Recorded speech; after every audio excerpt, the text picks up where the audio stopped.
உங்கள் அனைவருக்கும் இயேசுவின் நாமத்தில் வாழ்த்துக்களும் இறை ஆசியும். இன்று ஜூலை மாதம் 27ஆம் தேதி 2025 பொது காலத்தின் 17ஆம் ஞாயிறு. இன்றைய நற்செய்தி பகுதி லூக்கா நற்செய்தியிலிருந்து, அதுவும் 11ஆம் அதிகாரம், இறைவார்த்தைகள் 1 முதல் 13 முடிய உள்ள வார்த்தைகள் நமக்கு கொடுக்கப்படுகின்றன.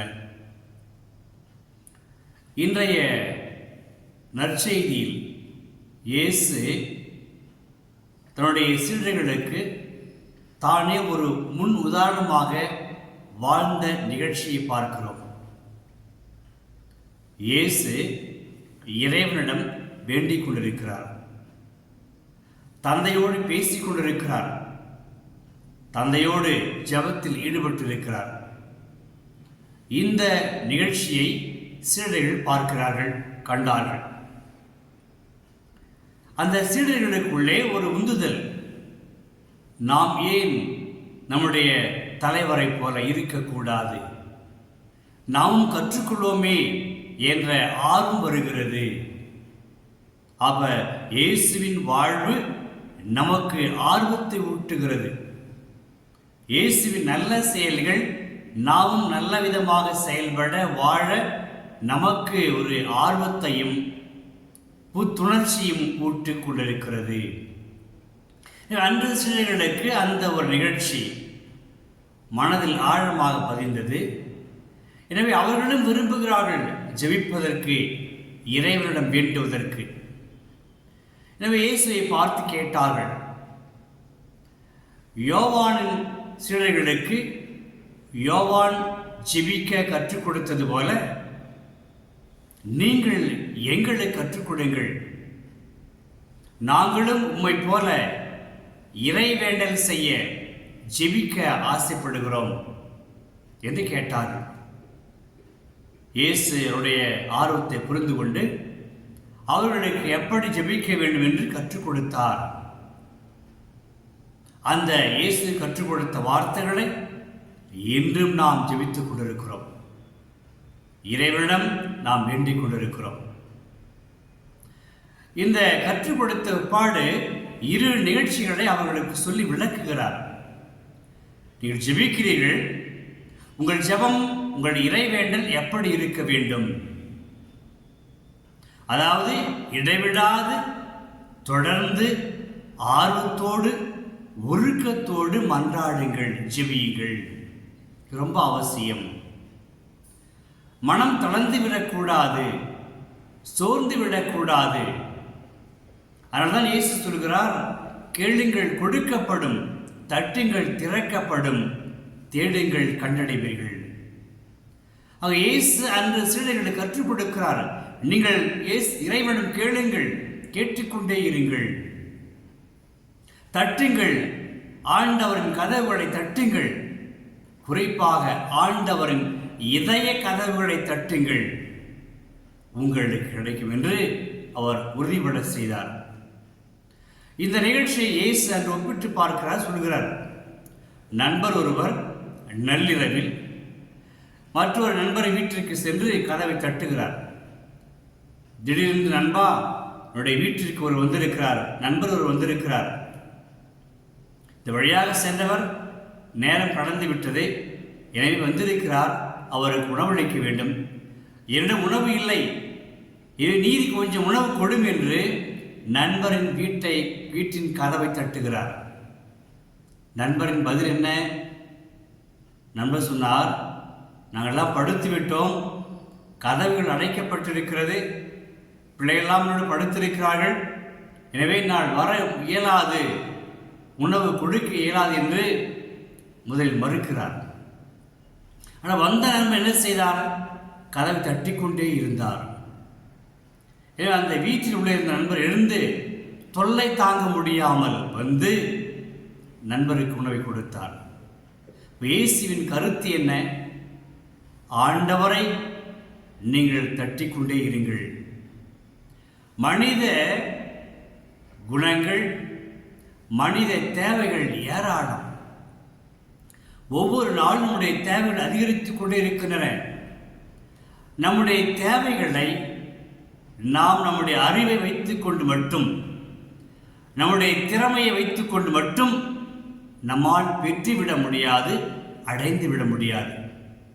அதான் மனிதனுடைய வரலாறு, மனித இனத்தின் வரலாறு. நமக்கு மேலாக ஒரு ஒப்பற்ற ஒரு வலிமை பொருந்திய சக்தி இருக்கிறது, இறைவன். அவரை சார்ந்து வாழ வேண்டும், அவரை நாம் அண்டி செல்ல வேண்டும். நம்மால் முடியாததை, நம்மால் இயலாததை இறைவன் கொடுப்பார் என்ற அந்த ஆழ்ந்த நம்பிக்கை வேண்டும். எனவே ஒவ்வொரு முறையும் நாம் ஜெபிக்கிற பொழுது இயேசுவின் வார்த்தை நமக்கு ஞாபகத்தில் வர வேண்டும். நம்பிக்கையோடு ஜெபியுங்கள். நம்பிக்கையோடு நீங்கள் இறைவனிடம் மன்றாடுங்கள். இறைவன் உங்களுக்கு கொடுப்பார். சிலவற்றை உடனடியாக கொடுக்கிறார், சிலவற்றை காலதாமதம் செய்து கொடுக்கிறார். ஆனால் கொடுப்பார். கொடுக்காவிட்டாலும் இறைவனுடைய திட்டம் இருக்கும். அதை புரிந்து கொள்கிற தன்மையும் மேன்மையும் நமக்கு வேண்டும் என்றும் இயேசு வலியுறுத்துகிறார். இன்னொரு செய்தியும் சொல்கிறார். அதாவது, ஒரு வீட்டில் இருக்கிற மகன் தந்தையை பார்த்து, எனக்கு இன்று மீன் வேண்டும் என்று கேட்டால் அந்த தந்தை பாம்பை கொடுப்பாரா? அல்லது எனக்கு முட்டை வேண்டும் என்று கேட்டால் அந்த மகனுக்கு அவர் தேளை கொடுப்பாரா? கொடுக்க மாட்டார் இல்லையா? அதை சொல்றார், கொடுக்க மாட்டார். எனவே மனிதர்களாகி நீங்களே உங்கள் பிள்ளைகளுக்கு நல்லது செய்யணும், நல்லது மட்டுமே கொடுக்க வேண்டும் என்று விரும்புகிற பொழுது, உங்களையெல்லாம் படைத்து பராமரித்து வருகிற, காத்து வருகிற ஆண்டவர் உங்களுக்கு நல்லதை செய்ய மாட்டாரா? நல்லவற்றையே செய்வார். எனவே துணிவோடுங்கள். இந்த வானக தந்தை நீங்கள் கேட்கிற பொழுது உங்களுக்கு மிகுதியாகவே செய்வார், நல்லவற்றை செய்வார். அதுவும் குறிப்பாக தூய ஆவியையும் சேர்த்து கொடுப்பார். எதற்கு தூய ஆவி? தூய ஆவி நமக்கு நிறைவை கொடுப்பார். குறைவிலும் நிறைவை கொடுக்கக்கூடியவர் தூய ஆவியானவர். அதாவது உறுதிபடைய சொன்னார், தூய ஆவியை கொடுப்பது உறுதி. நீங்கள் கேளுங்கள், தட்டுங்கள், உங்களுக்கு தேவையை இறைவன் பூர்த்தி செய்வார். அதற்கு மேலாக தூய ஆவியையும் கொடுத்து, பொருட்கள் மட்டும் நமக்கு தேவையை நிவர்த்தி செய்ய முடியாது. அந்த பொருட்களை விட மன நிறைவு வேண்டும். அந்த மன நிறைவை கொடுப்பவர் தூய ஆவியானவர். அந்த தூய ஆவியானவரையும் உங்களுக்கு கடவுள் சேர்த்து கொடுப்பார் என்று இயேசு சீடர்களுக்கு அன்று சொன்னார், விளக்கினார். இன்றும் அதே செய்தி நமக்கும் கொடுக்கிறார்.